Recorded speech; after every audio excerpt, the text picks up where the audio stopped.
pompiers sont régulièrement caillassés, donc il y a des protocoles qui existent maintenant à l'heure actuelle pour les policiers. On doit passer dans les cités, au niveau de la poubelle au feu. Si on se fait caillasser, on quitte les lieux, s'il n'y a aucun risque de propagation. Et si jamais on peut intervenir, c'est-à-dire que nous, si on juge que c'est pas trop dangereux, on va y aller, mais en sécurisant les pompiers. D'accord. Ça fait 2 ans, un peu plus de 2 ans maintenant. Alors vous dites qu'on se fait caillasser les voitures à chaque fois, ça coûte très cher. Ça coûte très cher à l'État, ça coûte très cher à tout le monde. C'est pénible. On nous demande de faire des restrictions, j'ai envie de dire, instaurer un peu de sécurité, ça ferait pas mal d'économies. Parce que quand je vois le nombre de véhicules, le nombre, on va dire, de poubelles, ça coûte énormément cher.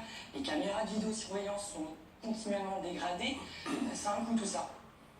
Retour en direct sur le plateau de Crimes et Faits divers, nous a rejoint Alain Hamon, bonjour. Bonjour. Merci d'être avec nous, vous êtes journaliste, spécialiste des faits divers, écrivain, et vous avez justement écrit un livre de ce suicide, car un suicide est toujours un acte très personnel et complexe, mais il est clair que cette jeune femme aimait son métier, vous nous l'avez dit, et elle avait le sentiment que son métier n'était pas assez valorisé et pas assez pris en compte, comme elle expliquait très bien sur ses mythes également. À l'heure actuelle, je trouve que la justice en France, elle n'est pas assez sévère. On a une montée de la délinquance, on a une surpopulation carcérale à l'heure actuelle. Ça veut quand même bien dire qu'il y a de plus en plus de délinquants. On va attendre quoi?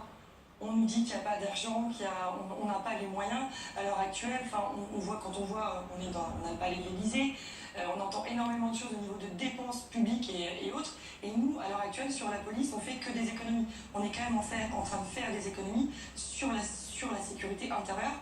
C'est quand même très grave quand on voit qu'on est resté, allez, on va dire quasiment une semaine sans ministre de l'Intérieur à la tête d'un pays, c'est une catastrophe. Alors, si c'est ça la considération de la police nationale, on va aller au casse-pipe et on risque de retomber sur ce qui s'est passé en 2005, où tout le monde laisse la partie à chacun, et puis ça refera des émeutes. Maggie, une dernière question pour Guillaume et vous, Maggie. Est-ce que si c'était à refaire, est-ce que vous deviendriez policier ou est-ce que vous regrettez d'avoir suivi ce cursus? J'aime mon taf. J'aime mon taf, c'est assez mouvant d'entendre dire ça. Très, parce que, ouais, visiblement c'était le cas et ça ajoute au questionnement sur son geste de l'année dernière. Et puis voilà, on l'entend encore, c'est pas, je veux dire, elle ne hurlait pas ses revendications. Bon, naturellement, tous les policiers disent qu'il n'y a pas assez de justice et qu'elle n'est pas assez sévère. Enfin, il y a encore plus d'argent pour le ministère de l'Intérieur que pour le ministère de la Justice. Donc voilà.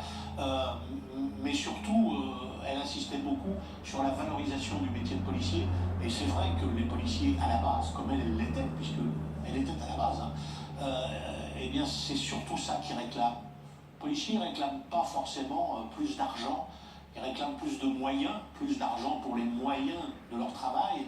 Et puis ils réclament surtout à ce que leur boulot soit reconnu par tout le monde, reconnu par la justice, reconnu par les citoyens et reconnu par les autorités de tutelle, c'est-à-dire par le ministère de l'Intérieur.